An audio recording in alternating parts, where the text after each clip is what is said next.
Hi everyone, this is Christine McCarthy, and here's my PowerPoint for the LAI 597 final project. I hope you all enjoy. So for my lesson, I decided to focus on 8th grade math, and my lesson topic is volume of 3D shapes such as cylinders, spheres, and cones. And the Common Core math standard that goes along with this is ccss.math.content.8.g.c.9, which is that students know the formulas for the volumes of cones, cylinders, and spheres, and use them to solve real-world and mathematical problems. The mathematical practices that are present in both my original and revised lesson plan are MP 1, 2, 3, 4, 6, and 7, and in both my original and my revised lesson plan, I kind of give a breakdown of how these mathematical practices are present in both lessons. But the central focus for this lesson is that students should be able to utilize different equations for volume in order to determine the volume of 3D shapes such as a cylinder, a sphere, and a cone. The purpose of this lesson is to help students learn how to use different volume formulas in order to calculate the volume of the different 3D shapes we're going to be looking at. This lesson also serves as an opportunity for students to work on their algebra and problem-solving skills, both of which are going to be super important for students as they move on both in math and in real life. The lesson rationale is regardless of whether or not students will pursue further math courses, they are going to run into situations where they're going to need to figure out how to calculate the volume of different shaped objects. So it could be a situation where they want to figure out how much soda is in a can of soda, how much soup is in a can of soup, or my personal favorite, how much ice cream can fit in an ice cream cone, and so on and so forth. Some of the techniques that we learned about in this class that I decided to use in my lesson plan are visual representations. Some of the examples that I use in my lesson are drawing pictures of the shapes, writing out the names of the shapes, and giving real-life examples of the 3D shapes, using hand gestures and the use of different colored markers in order to help students make connections between the different shapes and their volume formulas. I also gave students plenty of time to process whenever I was asking them questions or providing new information with them. I gave them plenty of time to work on their worksheets and their homework, and plenty of time to answer any questions. I also decided to use manipulatives, such as examples of these 3D shapes, like I used a can of soda, I used a mini traffic cone and a bouncy ball, and other tools such as a ruler so that students can go through and measure the radius and height of the different shapes. The research behind this instruction is from our textbook, which is Beyond Good Math Teaching, but also the article Designing Math Lessons for English Language Learners by Cheval and Chavez. For the pre-assessment data, what I wanted to do was before starting the unit, I will have students complete a brief pre-assessment where students will have to try and identify the 3D shapes we will be working with, as well as tell me what they already know about volume. I will also include a word problem or two for students to work on to see if they know how to figure it out. I'm hoping that maybe some of the students will have worked with volume a little bit in science classes previous to this, or maybe in a couple of math classes, so I'm hoping it'll at least be a little bit familiar to them. But some of the modifications and accommodations that I made were, while working with word problems, I will make sure that the problems are conceptually appropriate for the students, but the wording is not too difficult or worded in a way that may confuse students. I also plan to provide a vocabulary list for ELL students to use throughout the lesson in order to help them. The words will be in English, and there will be definitions in both English and their native language. I also plan to hand out a little reference sheet with all of the volume formulas on there just for them to look back on if they forget it or if they're struggling a little bit. As for the arrangement of the students, for this lesson, desks will be in clusters of 4 so that students are in groups.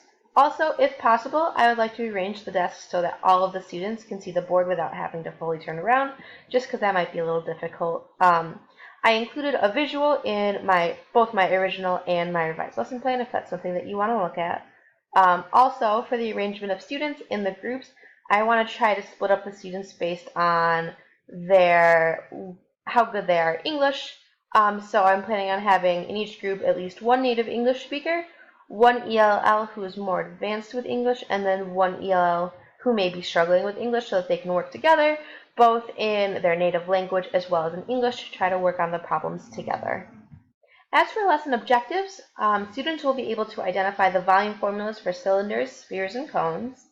Students will be able to utilize these formulas to correctly calculate the volume of these shapes, and students will be able to identify the radius and height of these shapes, as well as identify the symbol for pi and know what it represents.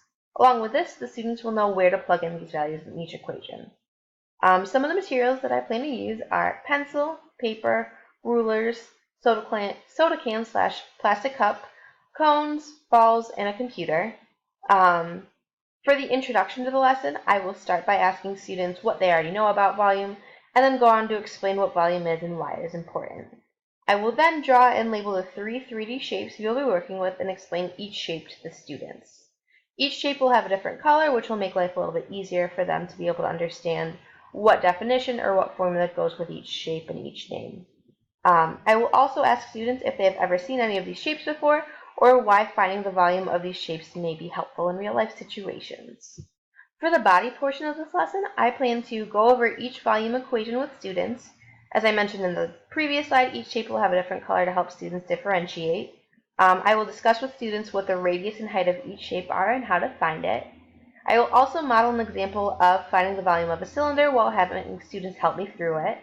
I will be sure to discuss decimal notation with students and address any differences in notation. As we've talked about in this class so far, depending on where all of the students are from, they may not use decimals the same way we do, and I want to make sure to adjust that to take away any confusion that students may be having. Students will then work with their group mates to complete a worksheet on what we have just learned. They will be asked to identify different shapes and find their volumes. Once all groups complete the worksheet, each group will present to the class one problem. I plan on assigning these problems to the groups beforehand so they know exactly what one they'll be presenting, so they can talk it out with their groups, exactly what they want to say and what they want to cover for everything. To wrap up the lesson, I want to do an exit slip or a reflection.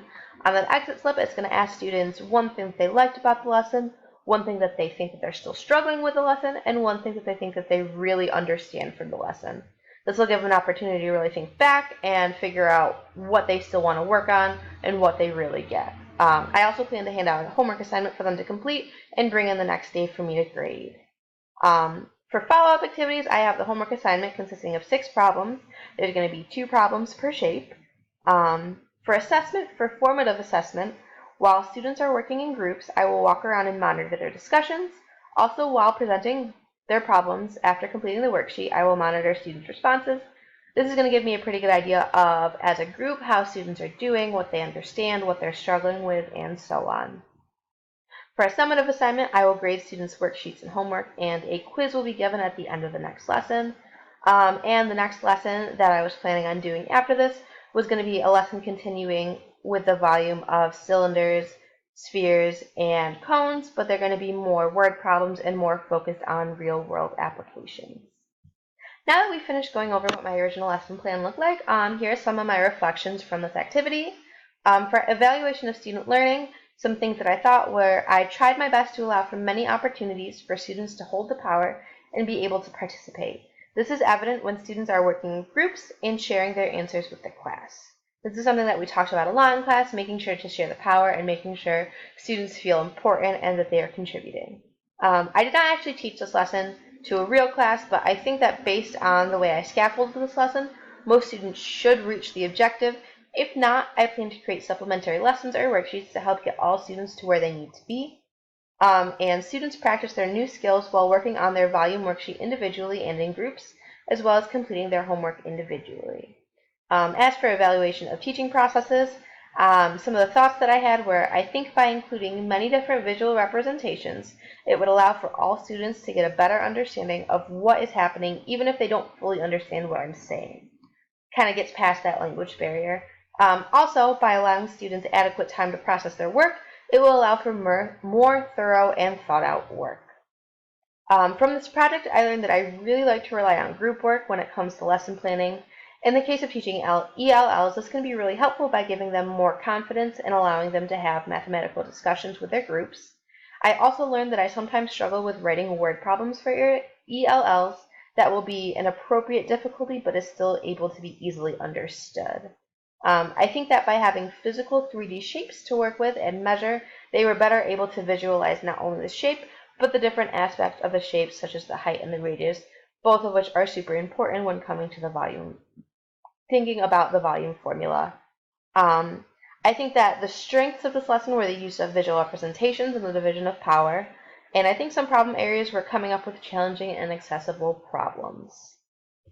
Although I didn't actually teach this lesson to a group or anything, I did send the lesson plan to my group mates, and here are some of the thoughts that they had based on my original lesson plan. Some of their thoughts were for me to try to come up with other examples for students who are more advanced and for some who may not be as strong, so either extra review for those who are struggling or more advanced problems for those who may finish the activity first and then just may be sitting around doing nothing. This keeps them engaged and interested in the class. They also suggested that I used images from the internet or dynamic drawing to help students resonate with it. Just another way to think about it. They also wanted me to include a distinction between slant height and perpendicular height for cones, which is a really good point that I didn't even think about the first time I went through. They also suggested that I provide a reference sheet for students with the volume formulas on it, just another thing for them to look at in case they get stuck or another tool for them to use. And then they also suggested to be careful of spelling mistakes. This can cause confusion for all students, but especially ELLs, because I could write something out, not realize it's a mistake, and they may think that's how it's actually supposed to be, so every time I write it after that, it'll be just very confusing for them. So, based on the critiques from my group mates, some of the things that I changed in my revised lesson plan was, in my final lesson plan, I made sure to incorporate the advice from my group mates and change a few things on my own. One of the things that I changed was to include samples of the worksheet that the students will be completing this lesson. This is available on the discussion board. It also has the solutions right there, so you can kind of check your work if you're going through it. I also went through and reread the lesson plan and clarified a few areas in order to make them clear for students and to fix any typos that I may have had that may cause confusion. I also included more visual representations for the students. So now that brings us to how to teach this math concept in a different way. And this was kind of difficult for me, but it was really interesting for me to think about. Another way that might be interesting to teach volume of 3D shapes to students is to try and have a discussion to see if they can use what they already know about finding 2D shapes. Well, what they know about 2D shapes to figure out how they might be able to figure out the volume of 3D shapes. So using the area of 2D shapes work to figure out volume of 3D shapes. Students can then write this down and share it with the whole class or with other groups. This will allow for students to reflect back on their prior knowledge as well as have mathematical discussions with their group mates. This helps to incorporate more reading, writing, speaking, and listening into the lesson. Also, it gives students a chance to work with different academic vocabulary and so on. Another idea that I had is students could also, as a group, each bring in one of the 3D shapes that they have been talking about, whether it be from home, just something they find around in the classroom, and then they can all work together to figure out the different volumes and then come up with a word problem to represent the volume that they just found. This will allow for students to better understand the real-world applications of volume, as well as give them an opportunity to share their culture depending on what they bring in. Also, by working in groups, it gives students support when they are working on creating their own problem. This can be something that's kind of difficult, especially if it's for students who aren't super strong with English. Going through and having to write it out, it might be difficult, but this is another good example of why I wanted to mix up the groups to have some stronger English speakers with some of the weaker English speakers so they can all work together and practice that way.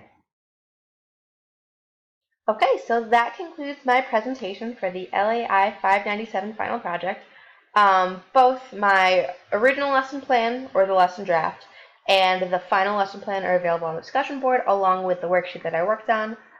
Here are the references I used, and I hope everybody enjoyed it. Have a nice night.